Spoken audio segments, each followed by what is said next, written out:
اعوذ باللہ من الشیطان الرجیم بسم اللہ الرحمن الرحیم والسابقون الاولون من المہاجرین والانصار والذین اتبعوہم باحسان، اور سب میں اگلے پہلے مہاجر وہ حضرات جنہوں نے دونوں قبلوں کی طرف رخ کر کے نماز پڑھی، یعنی مسجد اقصی کی طرف اور خانہ کعبہ کی طرف، یا اہل بدر یا اہل بیعت رضواں، جو بیعت رضواں میں جو حضرات شریک ہوئے تو وہ مراد ہیں السابقون الاولون من المہاجرین سے۔ والانصار، اور انصار یعنی جو انصار میں جو پہلے ہیں، پہلے کون ہیں؟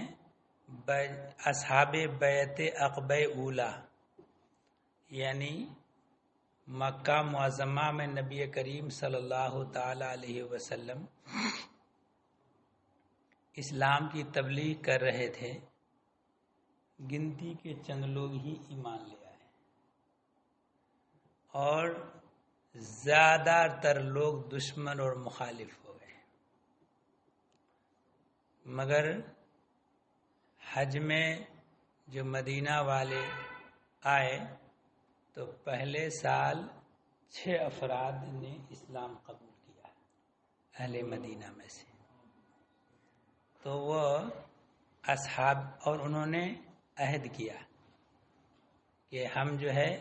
اگلے، نبی کریم صلی اللہ علیہ وسلم نے کہا کہ اور لوگوں کو لے کے آؤ، تو پھر اگلی مرتبہ اور افراد کو لے کر کے آئے تو اگلے بار 12 آدمیوں نے ایمان قبول کیا۔ تو وہ پہلے سال 6 حضرات، تو یہ اصحاب عقبہ اولی کہلائے، اور دوسری مرتبہ 12 افراد یہ اصحاب بیعت عقبہ ثانیہ، اور پھر تیسری مرتبہ 70 افراد نے اسلام قبول کیا،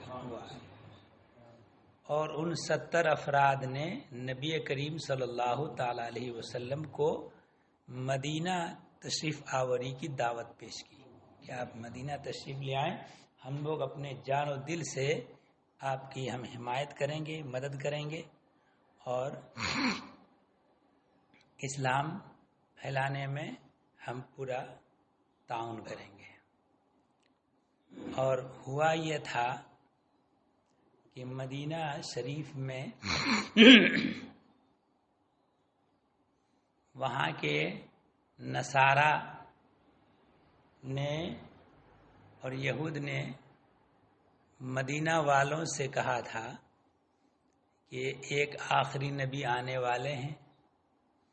اور وہ آخری نبی جب آ جائیں گے تو ان کے ساتھ مل کر کے ہم تم لوگوں کو قتل کر دیں گے، تم لوگوں کا صفایا کر دیں گے۔ تو جب نبی کریم صلی اللہ تعالی علیہ وسلم نے کی بعثت ہوئی اور اسلام کی دعوت پیش کی تو مدینہ والوں کو خبر ہوئی، تو پہلے سال 6 آدمی، پھر اس کے بعد 12 آدمی، پھر اس کے بعد 70 آدمی۔ تو ان لوگوں نے کہا کہ یہ جو نصارہ وغیرہ یہ لوگ کہہ رہے ہیں کہ جو نبی آخر الزمان آنے والے ان کے ساتھ مل کے تم لوگوں کو قتل کر دیں گے، تو کیوں نہ ہم لوگ پہلے ہی ان کے ساتھ ایمان لے آئیں اور ان کے ساتھ مل کر کے اور ہم لوگ خود مومن بن جائیں۔ تو اس جذبے کے پیش نظر ان لوگوں کے اندر سے ایک تڑپ پیدا ہو گئی اسلام قبول کرنے کے لیے، تو وہ 70 آدمی نے ایمان قبول کیا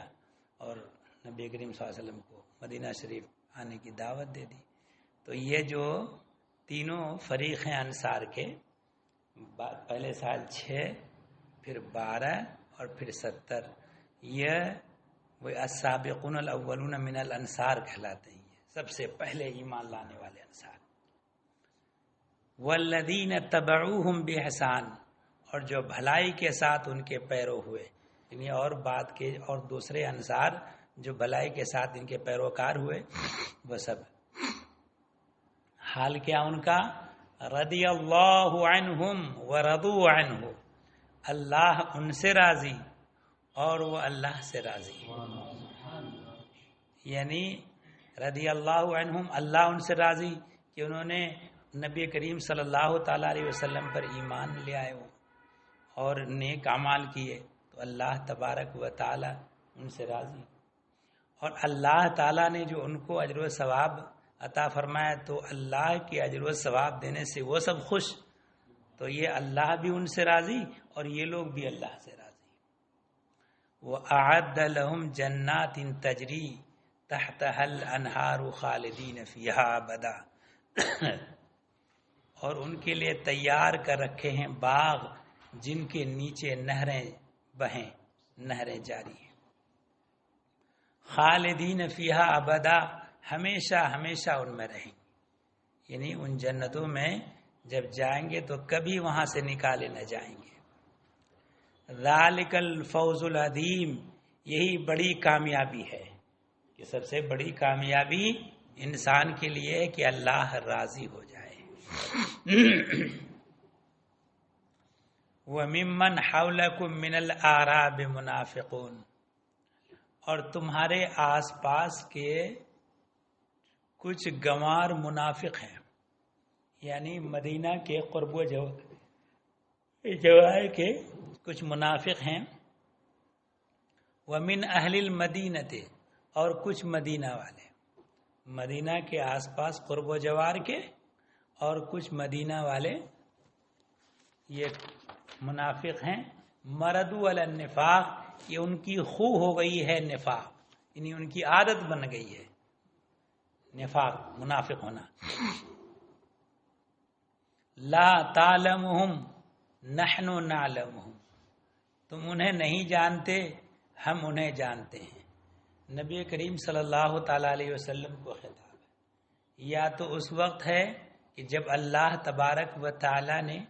ان منافقین کے بارے میں رسول اللہ صلی اللہ تعالی علیہ وسلم کو ابھی اطلاع نہیں دی تھی، علم نہیں دیا تھا، یا یہ یہاں نہ جاننا سے مراد یہ ہے کہ ان کا انجام کیا ہوگا، ان کو کیا سزا دی جائے گی، یہ سب ظاہر نہیں کیا گیا تھا اللہ کی طرف سے۔ پھر بعد میں اللہ تبارک و تعالی نے ان منافقین کا حال نبی کریم صلی اللہ تعالی علیہ وسلم پر واضح فرما دیا، تو اللہ کے رسول صلی اللہ تعالی علیہ وسلم نے مسجد میں عین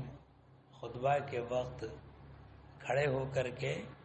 نام لے لے کر کے ایک ایک آدمی کو مسجد سے رسوا کر کے باہر نکالا، اخرج یا فلاں انت منافق، فلاں مسجد سے نکل جا تو منافق، فلاں ایک ایک کر کے نام لے لے کر کے ان منافقین کو یہ اللہ تبارک و تعالیٰ نے اس وقت ان کو ظاہر کر دیا، تو فرمایا کہ لا تعلمہم،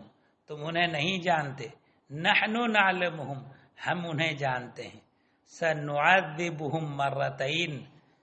جلد ہم انہیں دوبارہ عذاب کریں گے۔ دوبارہ عذاب کرنے کا معنی یہ ہے کہ ایک مرتبہ تو مسجد سے رسوائی کے ساتھ نکالا جانا، یہ بھی عذاب کرنا، اور بعد میں ان کو قتل کیا جائے گا، یہ دوسری مرتبہ، اور اسی پر بس نہیں، ثم یردون الی عذاب عظیم، پھر بڑے عذاب کی طرف پھیرے جائیں گے، یعنی جہنم میں ڈالے جائیں گے۔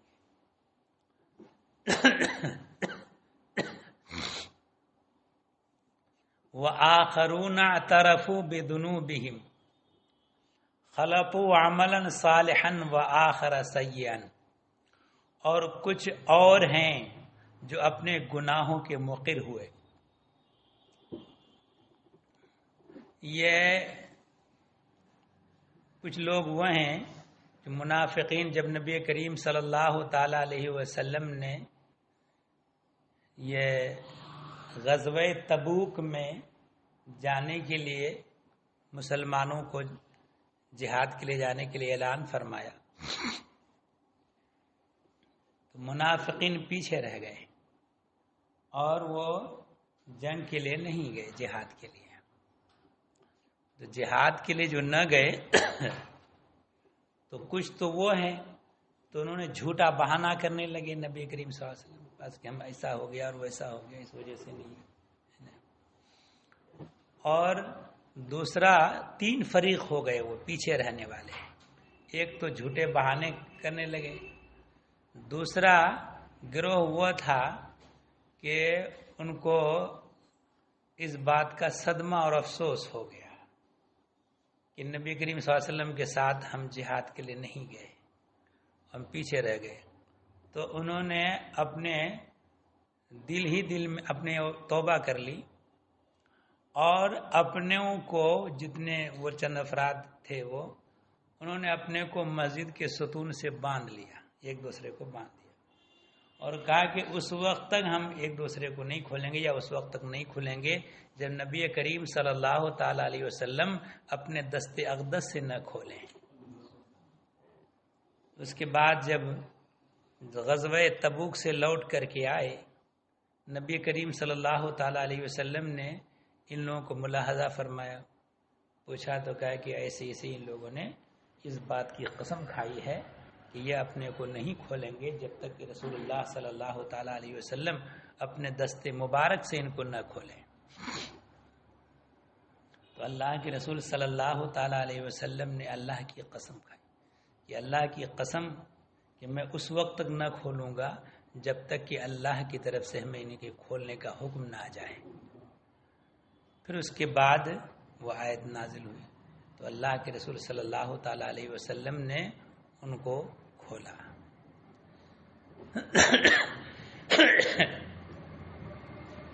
فرمایا وآخرون اعترفوا بذنوبہم، اور کچھ اور ہیں جو اپنے گناہوں کے مقر ہو گئے،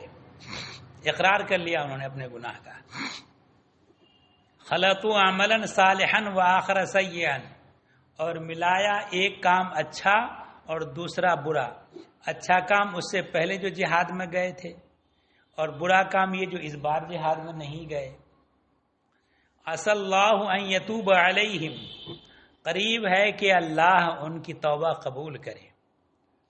ان اللہ غفور رحیم، بے شک اللہ بخشنے والا مہربان ہے۔ اس کے بعد ان لوگوں نے جب نبی کریم صلی اللہ تعالی علیہ وسلم نے اپنے دست اقدس سے ان لوگوں کو کھول دیا تو انہوں نے رسول اللہ صلی اللہ تعالی علیہ وسلم کی بارگاہ میں اپنے مالوں کو پیش کر دیا، یا رسول اللہ یہ مال ہمارا صدقہ کر دیجئے، اسی مال کی وجہ سے ہم لوگ جہاد میں جانے سے پیچھے رہ گئے تھے۔ تو رسول اللہ صلی اللہ تعالی علیہ وسلم نے اس وقت مال قبول نہیں کیا صدقہ کے لیے۔ پھر بعد میں یہ آیت کریمہ نازل ہوئی اور اللہ کے رسول صلی اللہ تعالی علیہ وسلم کو حکم ملا اللہ کی طرف سے کہ ان کے مالوں کو جو صدقہ دینا چاہ رہے ہیں وہ قبول کر لیں۔ تو فرمایا خذ من اموالہم صدقۃ تطہرہم وتزکیہم بہا، اے محبوب ان کے مال میں سے زکوٰۃ تحصیل کرو جس سے تم انہیں ستھرا اور پاکیزہ کر دو۔ تو معلوم ہوا کہ زکوٰۃ دینے سے آدمی ستھرا و پاکیزہ ہو جاتا ہے اور اس کا مال جو باقی ماندہ ہے وہ پاک صاف ہو جاتا ہے۔ جس طرح سے لوہا کو بھٹی میں ڈالنے سے اس کا میل دور ہو جاتا ہے، ویسے زکوٰۃ ادا کرنے سے مال کا میل دور ہو کر کے باقی مال جو بچتا ہے وہ پاک صاف رہتا ہے۔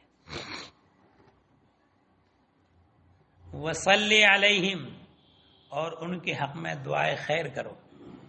تو نبی کریم صلی اللہ تعالی علیہ وسلم کی عادت کریمہ رہی تھی کہ جب کوئی بندہ زکوٰۃ کا مال رسول اللہ صلی اللہ تعالی علیہ وسلم کی بارگاہ میں پیش کرتے تو نبی کریم صلی اللہ تعالی علیہ وسلم ان کے لیے دعا فرماتے۔ اور یہ بھی یاد رکھیے زکوٰۃ کا مال نبی کریم صلی اللہ تعالی علیہ وسلم کے اپنے صرفے کے لیے نہیں ہے۔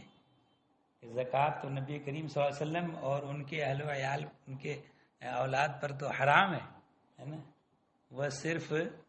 غربا مساکین اور محتاجوں کے لیے۔ ان صلاتک سکن لہم، بے شک تمہاری دعا ان کے دلوں کا چین ہے۔ جب آپ ان کے لیے دعا کریں گے تو نبی کریم صلی اللہ علیہ وسلم کو حکم دیا کہ تم ان کے لیے دعا کرو، تو یہ تمہاری دعا ان کے حق میں چین و سکون کا سبب بن جائے۔ واللہ سمیع علیم، اور اللہ سنتا جانتا ہے۔ الم یعلموا ان اللہ هو یقبل التوبۃ عن عبادہ ویأخذ الصدقات، کیا انہیں خبر نہیں کہ اللہ ہی اپنے بندوں کی توبہ قبول کرتا ہے، ویأخذ الصدقات، اور صدقے خود اپنے دستے قدرت میں لیتا ہے۔ جو اللہ تبارک و تعالی ہی جو ہے توبہ قبول کرتا ہے، اور جو صدقہ لیتا ہے وہ اللہ تبارک و تعالی ہی لیتا ہے، یعنی صدقہ جو بندہ دیتا ہے وہ اللہ تبارک و تعالی کو گویا کہ ادا کرتا ہے، اور اللہ تعالی نے ان صدقات کے لیے مصارف مقرر فرما دی ہیں۔ ان اللہ هو التواب الرحیم، یہ کہ اللہ ہی توبہ قبول کرنے والا مہربان ہے، بے شک اللہ تعالی ہی توبہ قبول فرمانے والا اور مہربان ہے۔ یہ بات اس لیے بیان فرمائی گئی کہ اور دوسرے لوگ بھی ان کو ترغیب ہو کہ اللہ تعالی ہی توبہ قبول فرمانے والا ہے، تو وہ اللہ کی بارگاہ میں توبہ کریں۔ قل اعملوا فسيرى الله عملكم ورسوله والمؤمنون،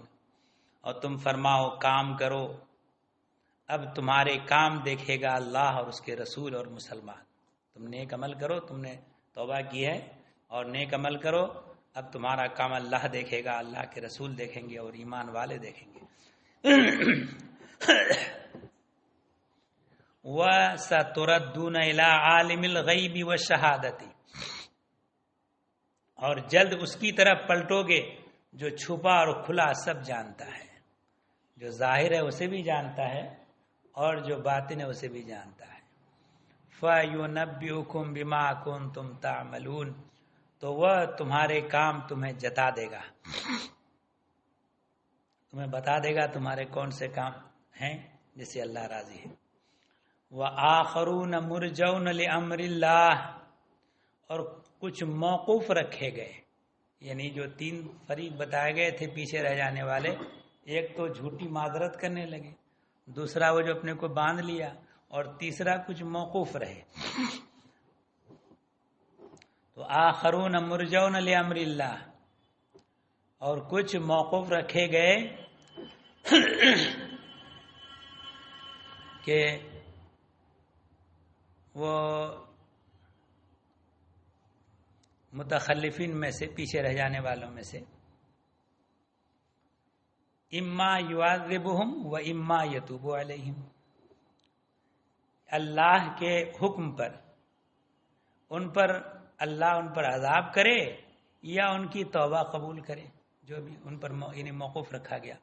واللہ علیم حکیم، اور اللہ علم و حکمت والا ہے۔ والذین اتخذوا مسجدا ضرارا وکفرا وتفریقا بین المؤمنین وارصادا لمن حارب اللہ ورسولہ من قبل، اور وہ جنہوں نے مسجد بنائی نقصان پہنچانے کو، یعنی منافقین میں اصل میں ایک شخص عبداللہ نام کا وہ عیسائی پادری بن گیا تھا، اور اس کے بعد اس نے چند منافقین کو لے کر کے اور مسلمانوں میں پھوٹ ڈالنے کے لیے، تفرقہ پھیلانے کے لیے، اور قبا کی مسجد قبا کو نقصان پہنچانے کے لیے انہوں نے دوسری مسجد بنائی۔ اور یہ طے ہوا کہ جب نبی کریم صلی اللہ تعالی علیہ وسلم جنگ تبوک سے لوٹ کر کے آئیں تو ان سے کہیں کہ آپ اس مسجد میں نماز پڑھ لیں،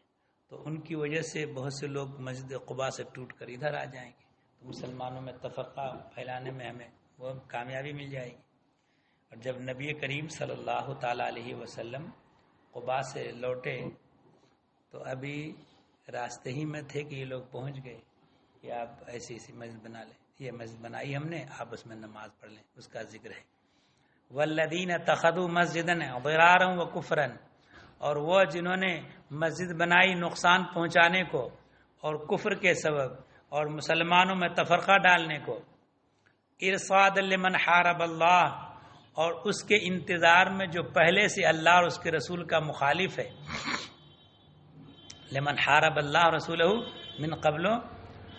ولا يحلفن ان اردنا الا الحسنى، اور وہ ضرور قسمیں کھائیں گے کہ ہم نے تو یہ بھلائی چاہیے،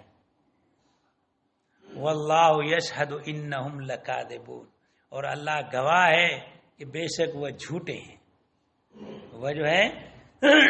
بھلائی کے ارادے سے مسجد نہیں بنائی۔ لا تقم فیہ ابدا، اس مسجد میں تم کبھی کھڑے نہ ہونا۔ لمسجد اسس علی التقوی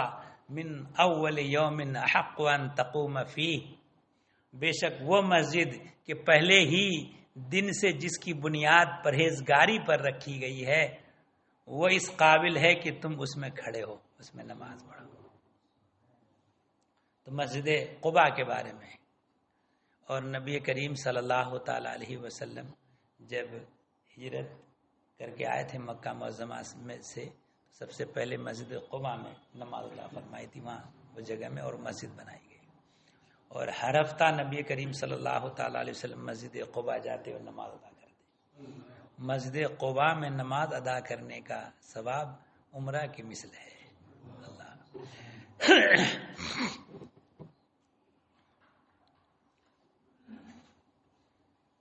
اس کے بعد قباء والوں کی ثنا میں اللہ تبارک و تعالیٰ نے آگے کی آیت نازل فرمائی، فرمایا فیہ رجال یحبون ان یتطہروا واللہ یحب المطہرین، اس میں وہ لوگ ہیں جو خوب ستھرا ہونا چاہتے ہیں اور ستھرے کو اللہ محبوب رکھتا ہے، پسند فرماتا ہے۔ تو جب یہ آیت نازل ہوئی تو نبی کریم صلی اللہ تعالی علیہ وسلم نے قباء والوں سے پوچھا کہ کیا معاملہ ہے تم لوگوں کا کہ اللہ تبارک و تعالی نے تمہاری پاکیزگی کی ثنا بیان فرمائی ہے قرآن کریم؟ تو کہا کہ یا رسول اللہ، ہم لوگ استنجا کرتے ہیں تو ڈیلے سے، پہلے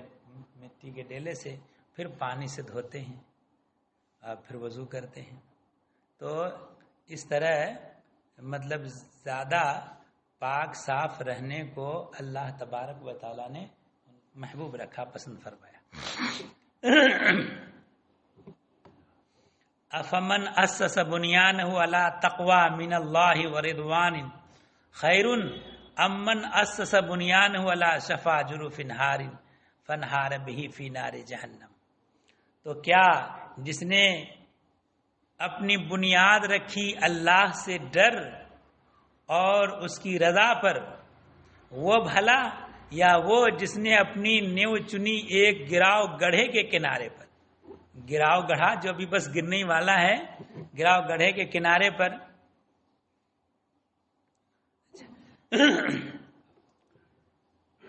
تو وہ اسے لے کر جہنم کی آگ میں ڈھہ پڑا۔ تو پھر اس کے بعد جب نبی کی آیت نازل ہوئی تو نبی کریم صلی اللہ تعالی علیہ وسلم نے صحابہ کرام کو حکم دیا کہ وہ جو مسجد ان لوگوں نے منافقین نے بنائی ہے اس کو ڈھا دو اور اس کو جلا دو، اس میں آگ لگا دی گئی۔ اس کے آثار اب بھی موجود ہیں، جو حج کے لیے جاتے ہیں وہ دیکھتے ہیں۔ واللہ لا یہدی القوم الظالمین، اور اللہ ظالموں کو راہ نہیں دیتا۔ لا یزال بنیانہم الذی بنوا ریبۃ فی قلوبہم، وہ تعمیر جو چنی ہمیشہ ان کے دلوں میں کھٹکتی رہے گی، یعنی وہ جو مسجد نبی کریم صلی اللہ علیہ وسلم نے ان کی ڈھا دی تو اس کا صدمہ ان کا کبھی نہیں نکلے گا یہاں تک کہ موت واقع ہو جائے گی، کہ موت تک کبھی ان کا صدمہ ان کے دلوں سے نہیں نکلے گا، کیونکہ جو سازش اور پلاننگ کی تھی وہ سازش ان کی ناکام اور فیل ہو گئی۔ الا ان تقطع قلوبہم، مگر یہ کہ ان کے دل ٹکڑے ٹکڑے ہو جائیں، یعنی مر جائیں۔ واللہ علیم حکیم، اور اللہ علم و حکمت والا ہے۔ اور ایک بات یاد رکھیے، اب بھی کوئی اگر مسجد بناتا ہے دوسری مسجد کو ویران کرنے کے ارادے سے کہ وہ مسجد ویران ہو جائے، تو اب بھی وہ مسجد ضرار ہی کے حکم میں ہے۔ مسجد آدمی کسی دوسری مسجد کو ضرر پہنچانے اور نمازیوں کے درمیان تفرقہ ڈالنے کے لیے نہ بنائے، بلکہ اللہ کی رضا کے لیے، اور وہاں نمازیوں کو مسجد کی ضرورت ہے، آبادی وہاں ہے اور مسجد وہاں سے دور ہے، مشقت ہے لوگوں کو، تو پھر اللہ کی رضا کے لیے مسجد تعمیر پر آئے، مسلمانوں میں پھوٹ ڈالنے کے لیے نہیں۔ ایسے ہی جو حرام مال سے مسجد تعمیر کرے وہ بھی مسجد ضرار کے حکم میں ہے۔ اللہم صلی علی سیدنا محمد۔ اعوذ